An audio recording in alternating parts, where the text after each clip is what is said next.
हे mats, celluloid paradise में आप सबका बहुत बहुत स्वागत है। आज मैं बात करूंगा मून नाइट के बारे में। वीडियो में आगे बढ़ने से पहले एक स्पॉइलर अलर्ट, शायद थोड़ा बहुत स्पॉइलर हो सकता है आप लोगों के लिए, तो एक स्पॉइलर अलर्ट देते हुए और आप लोगों का वक्त ज़रा भी बर्बाद ना करते हुए चलिए वीडियो को शुरू करते हैं। मून नाइट आप सभी लोग जानते ही होंगे, डिज्नी प्लस हॉटस्टार की आने वाली टीवी शो है। ये इस साल की पहली टीवी शो है मार्वल की, जो डिज्नी प्लस हॉटस्टार पर आएगी। इस सीरीज़ में टोटल 6 एपिसोड्स होंगे। पहला एपिसोड 30 मार्च को यानी अगले वेडनेसडे रिलीज़ होगी और आखिरी एपिसोड आएगा 4 मई को। अगर हफ्ते में एक ही एपिसोड ये लोग रिलीज़ करते हैं तो अगर बीच में 2 एपिसोड्स एक साथ एयर हो जाए तो उससे पहले ही ख़त्म हो जाएगा। तो एक हफ्ते में एक एपिसोड आए तो आखिरी एपिसोड आएगा 4 मई को, वेडनेसडे को।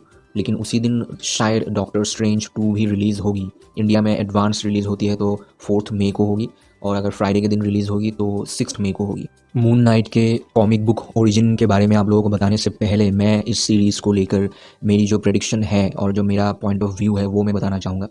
ये सीरीज़ एक ओरिजिन स्टोरी होगी, एक नए सुपर हीरो का ओरिजिन हमें दिखाया जाएगा। पिछले साल मार्वल की 5 टीवी शोज़ आई थी, उनमें से आप व्हाट इफ़ को अलग रख सकते हैं क्योंकि वो एक एनिमेटेड शो था और उस शो में मल्टीवर्स के बारे में हमें इंट्रोडक्शन दी गई थी।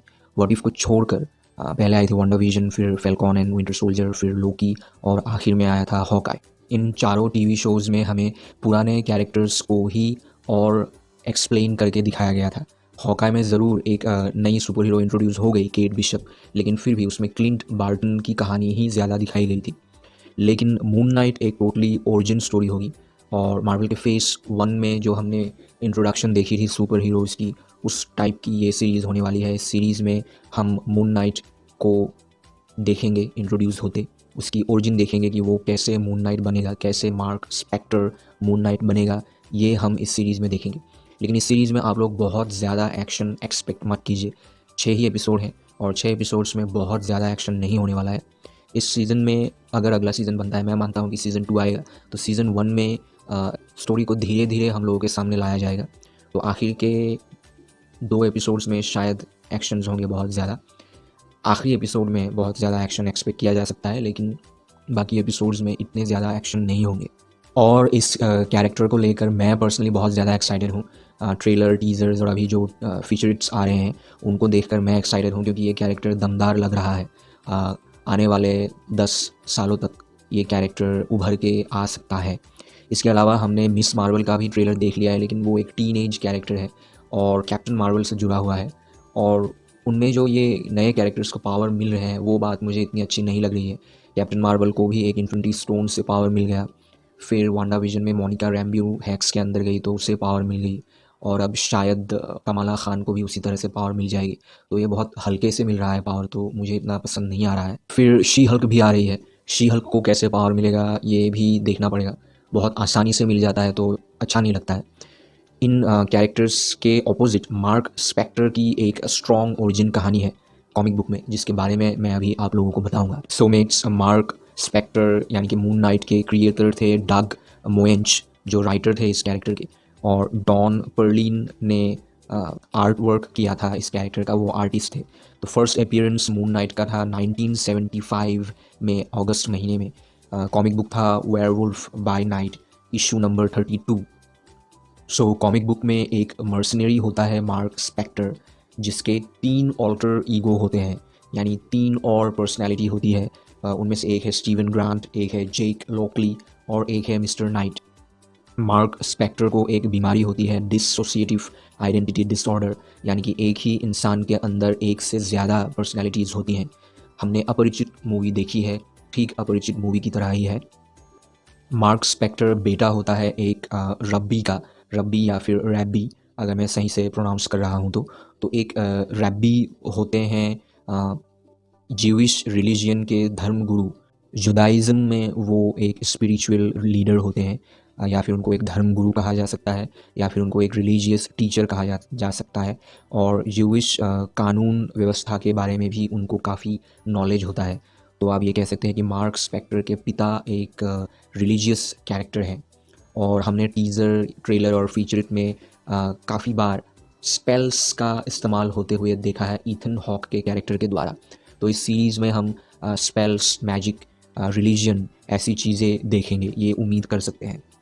मार्क एक यूएस मेरीन ऑफिसर होते हैं और वो सीआईए के लिए भी काम करते हैं, लेकिन बाद में उन्होंने डिफेंस छोड़ दिया और वो एक मर्सिनरी बन गए, यानी कि वो पैसे लेकर दूसरों के लिए जंग लड़ते हैं। जब मार्क फ़ौज में थे तो उनकी दोस्ती हो गई थी जीन पॉल फ्रेंची डुचैम्प से, इनको शॉर्ट में फ्रेंची कहते हैं। दोनों में काफ़ी अच्छी दोस्ती है और ये दोस्ती आगे बढ़ती रहती है कॉमिक बुक में। अब सीरीज़ में क्या किया जाएगा ये तो हमें सीरीज़ देखने के बाद पता चलेगा। एक इम्पॉर्टेंट कैरेक्टर हैं डॉक्टर एलारून, जो एक आर्कियोलॉजिस्ट है और वो सूडान में अपनी रिसर्च के लिए जाते हैं एक टॉम्ब में।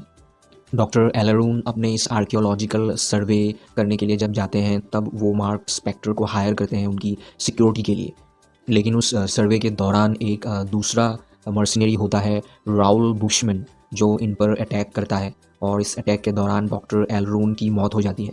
डॉक्टर एलरून के साथी भी मारे जाते हैं, लेकिन उनकी बेटी होती है मर्लिन एलरून जो बच जाती है और फ्रेंची बच जाता है, लेकिन मार्क बुरी तरह से घायल हो जाता है।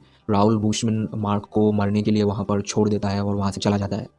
बुरी तरह से घायल हो चुका मार्क किसी तरह मैनेज करके घिसटते हुए उस टॉम्ब के अंदर जाता है और एक इजिप्शियन मून गॉड होते हैं खोंचू, जिसके स्टैचू के सामने मार्क पड़ा हुआ होता है। तो ये इजिप्शियन माइथोलॉजी में मून गॉड है, यानी चंद्र के देवता हम कह सकते हैं, जिनका नाम होता है खोंचू। और उनके स्टैचू के सामने, मूर्ति के सामने मार्क ऑलमोस्ट मर ही जाता है, या फिर कॉमिक बुक्स में ये कहा गया है कि मार्क मर गया था, लेकिन फिर अचानक वो ज़िंदा हो जाता है, उसके सारे घाव भर जाते हैं और वो टोटली पूरी तरह से हील हो जाता है और ठीक हो जाता है। मून गॉड खोंशू उसे नया जीवन देता है, उसे अलाइव करता है, ज़िंदा करता है। और खोंशू ये चाहते हैं कि वो मून्स नाइट बने, जिसके लिए उसका नाम होता है मून नाइट। मून यानी चंद्र और नाइट मतलब योद्धा, तो एक हम हिंदी में कह सकते हैं चंद्र योद्धा, लेकिन वो थोड़ा सा अलग लगेगा, तो मून नाइट ही ठीक है। तो खोंशू मार्क को मून नाइट बनने के लिए एक तरह से ऑर्डर देता है और मार्क यूएस में वापस आकर एक विजिलेंटी बनता है, क्राइम फाइटर बनता है और मून नाइट ये रूप लेता है। लेकिन इस सीरीज़ में एग्जैक्टली यही स्टोरी होगी ये हम कह नहीं सकते हैं। देखते हैं क्या दिखाते हैं मार्वल। अब इस स्टोरी लाइन में एक अलग डायमेंशन की भी बात है। आगे कॉमिक्स में खोंशू के बारे में ये कहा गया है कि वो अदर वॉइड में रहने वाले एक एंटिटी हैं और उस अदर वॉइड में और अलग अलग एंटिटीज़ भी हैं खोंशू की तरह। अदर वॉइड ये इस जगह को कहा गया है जो कि नॉर्मल टाइम एंड स्पेस से बाहर की एक जगह है। अदर वॉइड मतलब एक डायमेंशन है, अलग डायमेंशन, जो हमने शैंची में देखा था उसी तरह का एक अलग डायमेंशन जिसका नाम होता है अदर वॉइड। और एंशियंट अर्थ के लोग खोंशू को पूजते भी हैं। मून नाइट को एक मिक्सचर कैरेक्टर भी कहा गया है। मून के 4 मल्टी फेसेटेड नेचर का वो 4 नेचर ऐसे हैं कि द ट्रैवलर, नंबर 2 है the pathfinder, number 3 the embracer और आखिर में द डिफेंडर। मून को इन 4 कैरेक्टरिस्टिक्स में हम बांट सकते हैं, क्योंकि रात के वक्त मून को देखकर ही ट्रैवलर अपना रास्ता ढूंढते हैं। ठीक उसी तरह से मून नाइट कैरेक्टर में भी हम इन 4 चीज़ों को देख सकते हैं। और फीचर्स में, ट्रेलर्स में ये एक डायलॉग बार बार कहा गया है कि एम्ब्रेस द केओस, मतलब ईथन हॉक का कैरेक्टर, ऑस्कर आइजक के मार्क स्पेक्टर या फिर स्टीवन ग्रांट इस कैरेक्टर को बार बार कहते हैं कि एम्ब्रेस द केओस, मतलब आप अपने दिमाग में जो अराजकता फैली हुई है उसको आप गले लगाइए, तभी आप अपने ट्रू ओरिजिन से मिल पाएंगे। मैं सब बात करते हैं मून नाइट के पावर्स के बारे में। कॉमिक बुक के हिसाब से मून नाइट को एक एक्सपर्ट डिटेक्टिव कहा गया है और वो मार्शल आर्ट्स और आर्म्ड कॉम्बैट फाइटिंग स्किल्स में बहुत माहिर है और उसके पास काफ़ी हाईटेक इक्विपमेंट्स भी होते हैं और कभी कभी वो एक मिस्टिकल विजन की पावर भी रखता है, स्पेल्स भी वो यूज़ करता है। बैटमैन से भी कंपेयर किया जाता है मून नाइट के कैरेक्टर को। ये कहा जाता है कि अगर बैटमैन को DID होता, डिसोसिएटिव आइडेंटिटी डिसऑर्डर होता, तो वो मून नाइट की तरह होता। ये कंपैरिजन होता है DC के बैटमैन के साथ। तो हम ये कह सकते हैं कि मून नाइट के पास बहुत ज़्यादा सुपर ह्यूमन पावर्स नहीं है। वो अपनी ताकत, स्पीड और इंजरीज़ के लिए उसकी बॉडी कैसे रिस्पॉन्ड करती है, इन चीज़ों को वो चेंज कर सकता है अकॉर्डिंग टू मून। यानी कि चांद जैसे जैसे आसमान में दिखता है, पहले वो पूरा चांद नहीं होता है, धीरे धीरे बढ़ते हुए वो फुल मून होता है, फिर से वो चांद घटने लगता है। तो चांद के साथ मून नाइट के पावर्स कनेक्टेड है, ऐसा कॉमिक बुक में था।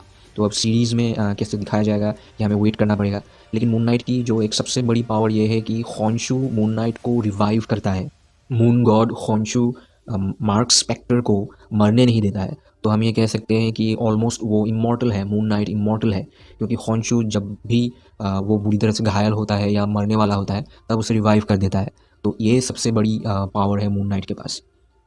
मून नाइट के आइडेंटिटीज़ में से मार्क स्पेक्टर, जो कि ओरिजिन कैरेक्टर है, मार्क स्पेक्टर एक मर्सिनरी है, लेकिन उसका ऑल्टर ईगो स्टीवन ग्रांट एक बिलियनर बिजनेसमैन है। लेकिन हमने ट्रेलर्स में जिस स्टीवन ग्रांट को देखा है उसको देखकर तो बिलियनर नहीं लग रहा है। वो काफ़ी डरपोक किस्म का एक कैरेक्टर दिख रहा है अभी। एक और ऑल्टर ईगो है जेक लॉकली, जो एक टैक्सी कैब ड्राइवर होता है जो रात को टैक्सी चलाता है, और एक कंसल्टेंट होता है मिस्टर नाइट। लेकिन वो किस चीज़ का कंसल्टेंसी चलाते हैं ये इतना क्लियर नहीं है। सीरीज़ में हमें इन्फॉर्मेंट भी दिखेंगे। मार्क स्पेक्टर का एक अलग खबरी होता है, जेक लॉकली का एक अलग खबरी होता है। तो वो अपने इन्फॉर्मेंट रखता है, खबरी रखता है, जो उसे इलीगल एक्टिविटीज़ के बारे में खबर देते हैं, और वो मून नाइट रूप लेकर क्रिमिनल्स के खिलाफ एक्टिव होता है। इसके अलावा एक इम्पॉर्टेंट ग्रुप होता है, एक सीक्रेट और आइसोलेटेड एक ग्रुप होता है प्रीस्ट्स का, यानी पादरियों का और स्कॉलर्स का, जो खॉन्शू के फॉलोअर्स होते हैं, खॉन्शू को मानते हैं। तो ये इनको कहा जाता है कल्ट ऑफ खॉन्शू। ये एक ग्रुप होता है जो मून नाइट की मदद करते रहता है समय समय पर। मून नाइट को इंफॉर्मेशंस प्रोवाइड करता है, और मून नाइट को हथियार वगैरह, वेपनरी वगैरह सप्लाई करता है जब भी ज़रूरत पड़े, मतलब स्पेशल गैजेट्स या फिर स्पेशल पावर्स देता है ये ग्रुप। लेकिन इसी ग्रुप में से कुछ लोग अलग हो जाते हैं, और उनका मानना ये होता है कि मार्क स्पेक्टर खॉन्शू के पावर्स को संभालने लायक नहीं है। तो ये जो अलग हो गए हैं ये लोग मार्क स्पेक्टर के ख़िलाफ़ हो जाते हैं, मून नाइट के ख़िलाफ़ हो जाते हैं। तो मेरा प्रेडिक्शन ये है कि ईथन हॉक का जो कैरेक्टर है ये यही सेपरेट हो जाने वाले ग्रुप का शायद लीडर होगा, जो ये नहीं चाहता होगा कि मार्क स्पेक्टर के पास खॉन्शू के पावर्स रहें। और फाइनली मैं मून नाइट के कॉस्ट्यूम को लेकर बहुत ज़्यादा एक्साइटेड हूँ और ईगर हूँ। मैं ये सोच रहा हूँ कि ये सिर्फ़ एक कॉस्ट्यूम है या फिर मून नाइट एक अलग आइडेंटिटी है। मतलब जैसे अब वेनम जब एडी ब्रॉक के ऊपर हावी होता है तो एडी ब्रॉक के बॉडी के इर्द गिर्द वेनम एस्टैब्लिश हो जाता है। लेकिन ये जो मून नाइट, ये एक अलग ही कैरेक्टर मार्क स्पेक्टर या फिर स्टीवन ग्रांट के ऊपर हावी हो जाता है, ऐसा दिखाया जाएगा। या फिर ये एक कॉस्ट्यूम है, एक ड्रेस है, जो किसी स्पेल की वजह से जब भी स्टीवन ग्रांट वो स्पेल कहेगा ये ड्रेस उस पर आ जाएगा, ऐसा होगा। ये मैं थोड़ा कंफ्यूज हूँ। अभी हाल ही के फीचर में ये कहा गया है कि समन द सूट, यानी सूट को बुलाओ या सूट को स्पेल के ज़रिए अपने ऊपर ले लो।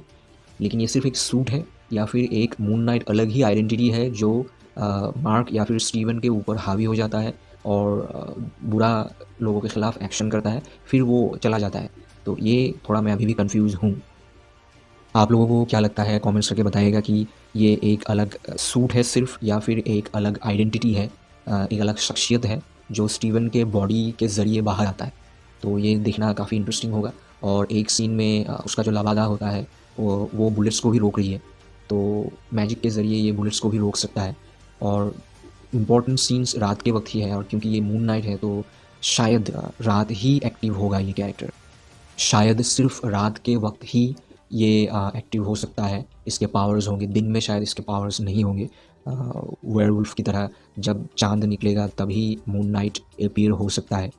तो जो भी विजुअल्स हमने देखे हैं काफ़ी इंटरेस्टिंग है। वीएफएक्स बहुत ही ज़्यादा अच्छा लग रहा है। मून नाइट का पूरा लुक बेहतरीन है, और उसकी जो आँखें सफ़ेद है और एक मम्मी जैसा लुक है कॉस्ट्यूम में, तो वो काफ़ी कूल लग रहा है, ऑसम लग रहा है। तो हमें बहुत जल्द देखने को मिलेगा। 30 मार्च से शुरू होगा ये सीरीज़।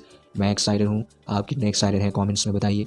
अगर आप लोगों को मेरा ये वीडियो पसंद आया तो वीडियो को ज़रूर प्लीज़ लाइक कीजिए, अपनी मूवी बडीज़ के साथ शेयर कीजिए, और मेरे चैनल को सब्सक्राइब कीजिएगा अगर आप लोगों को मेरी ये कोशिशें अच्छी लग रही हैं तो। और बेल आइकन को भी प्रेस कर ही दीजिएगा ताकि आप लोगों को नोटिफिकेशंस आगे रेगुलर मिलती रहे। तो मैं बहुत जल्द वापस आता हूँ। तब तक आप लोग अपना ख्याल रखिए। Have a great time. Thank you so much.